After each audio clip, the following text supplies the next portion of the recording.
We've all bought grapes from the local supermarkets, and you'd be forgiven in thinking that they're a tropical fruit because of the high prices that are charged for them. But did you know that you can grow grapes in most countries? In this episode, I'm going to give you an all-inclusive guide to growing grapes so that you can get mouth-watering grapes all summer long. I'm Tony O'Neill and this is Simplified Gardening, where I show you how to garden in a simpler way. If you want that perfect garden to relax in or just want to grow your own nutrient-dense foods, then start now by clicking the subscribe button and the bell icon. Then click all to be notified each time I release new content just like this.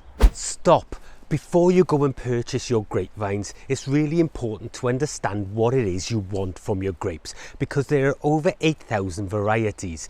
Now, depending on what your grapes requirements are, will depend on the vines that you can grow and its growing conditions. So it's really important to understand what you want from your grapes. They have a multitude of different uses, whether or not you're eating them as a table grape or whether or not you want to make jams, juice, jellies, oil from the seed, even eating the leaves. There's so many different ways you can actually use the grape. Now for me, I use them for a various few things, which is like eating them. I eat them as a fruit. I want to make jams and possibly wine from them. So a dessert grape would be a fantastic grape for me to use for that. Now, if you have other ways that you want to use those grapes, then a simple internet search will help you to establish what vine would be best for you. So what are the grapevine's growing conditions? Well, grapes, they need 6 to 8 hours worth of really good sunlight per day.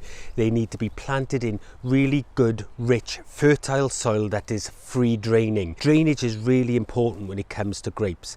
Plant your plants 6 to 8 feet apart for dessert and wine grapes. But if you're planting muscadines, then look at 12 to 15 feet apart. They prefer a pH of around 5.5 to 6.5, so it's on the acidic side of the scale. Now, if you are having problems getting your soils down to that level, you could use ericaceous compost or even a sulfur dressing, which will help you to bring the pH down so that it is in the requirements that are best for the grapevine itself. Avoid using clay soils if possible, because they really do need that drainage. But if you do have to use clay soils, consider adding in loads of horticultural grit. This will help to loosen up that soil and allow good drainage.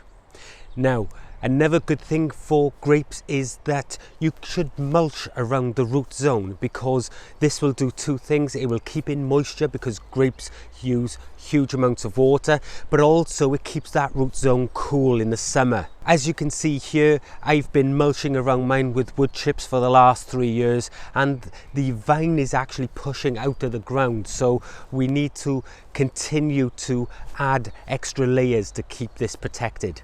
As you can see here, I have a new grape that is on an exterior wall, and this is now getting into having its first shape. So we've got the first laterals going off. We've now got branches forming here and here, so we can take off the next ones as we go up. But we have our main leader, and this plant was left on my doorstep by a viewer, and it was looking rather sickly in a crappy little pot that was falling apart. We planted it here and it did well.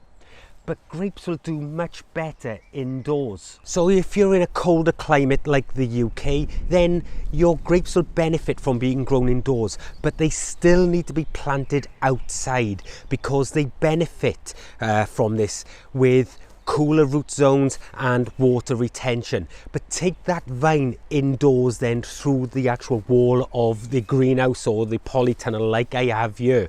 This will do a number of things.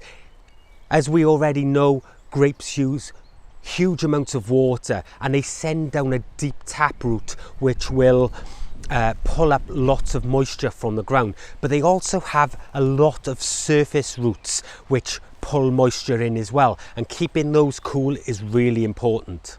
Now, the dormancy period of your grapevines is when your grapevines use this time to actually use the stored energy that it took from the autumn before, and it produces more root system, and it gets ready into pushing out those new buds early in the spring.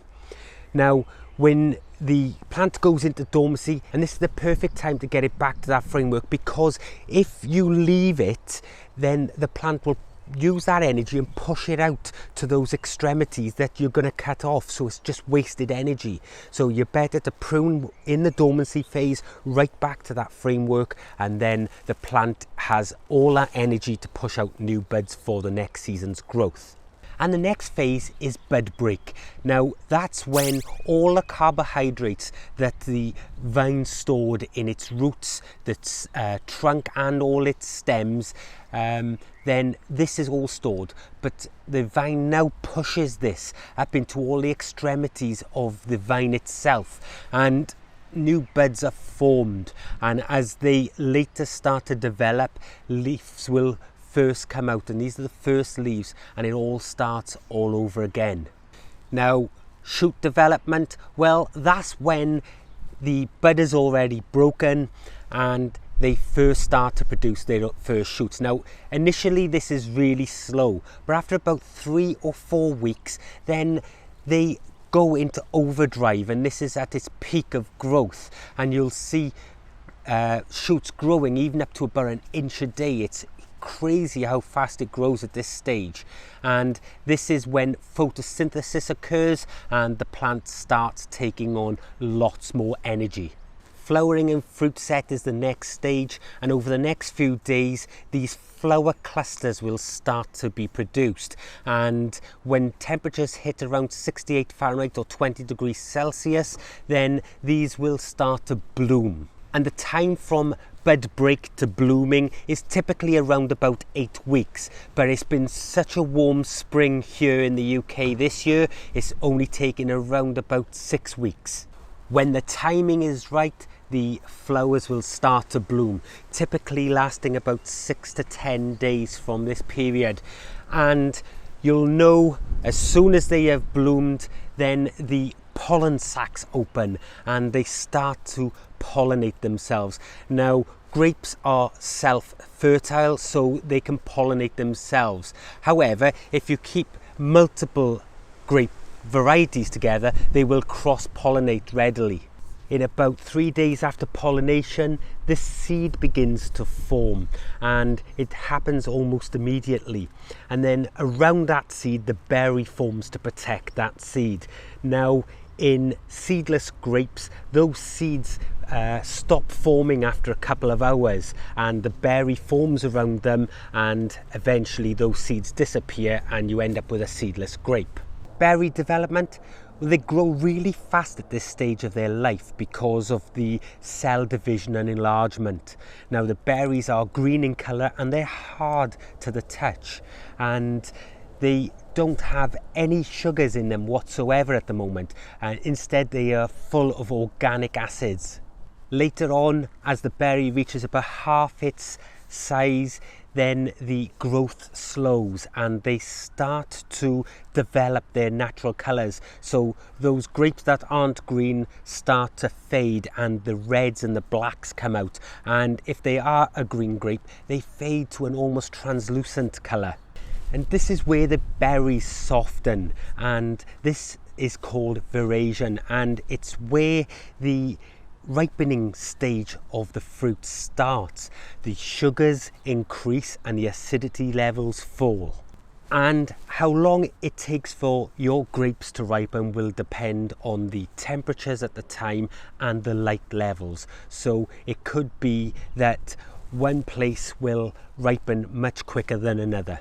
Now, when it comes to harvesting, grapes don't ripen in the bowl. It's really important to allow them to ripen on the vine. And to do this, it's different for everybody, but literally just take a grape every now and then from different parts of the vine and taste it every day, and when it reaches the sweetness that you desire, then that's the perfect time to harvest grapes. As all our palates are different, we all find different sweetnesses better for ourselves over what maybe someone else does. So once we find that perfect taste, then it's a time to harvest. Now after harvest, we want to cool those grapes down as quick as possible, because that will prevent them from spoiling firstly, and secondly from further reducing sugars into more sweetness. So once you've got it right, then cool those grapes down and they will last much longer for you. After the harvest, the vines will continue to photosynthesize, and this is when they are storing all the carbohydrates, as we mentioned in the beginning of this video. So they are now using that energy and they're storing it in their roots, in the stems, right the way through every single cell that it could possibly store energy. That's what it's doing now. So don't go cutting it back just yet. And as the plant does this, you will notice the leaves starting to turn yellow as it pulls out the energy out of those leaves and stores it into its root system.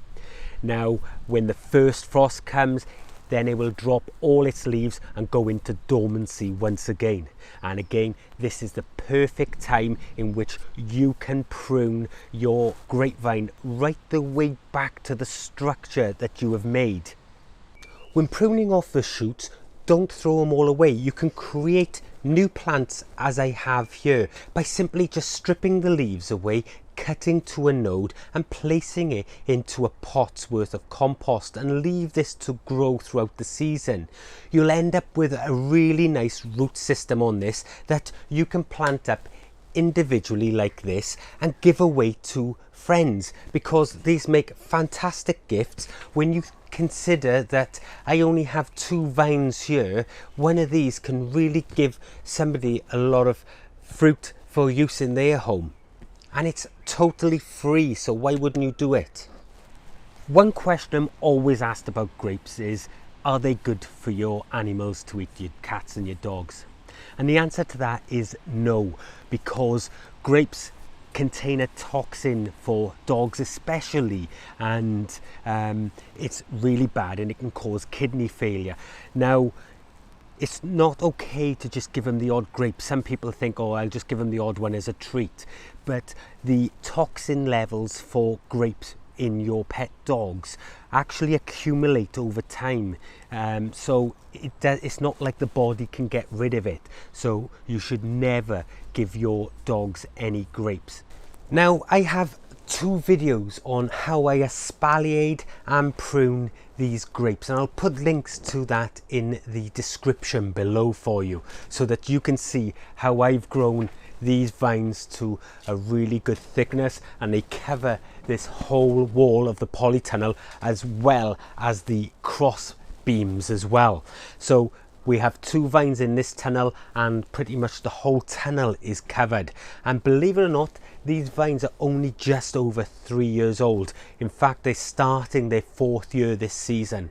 If you've got value from this video, you can subscribe here, and when you've done that, this is the next video you should watch, because here I show you some essential growing tips for growing your grapes at home. I'm Tony O'Neill. This is Simplified Gardening, where I show you how to garden in a simpler way. I'll see you in the next one. Bye bye.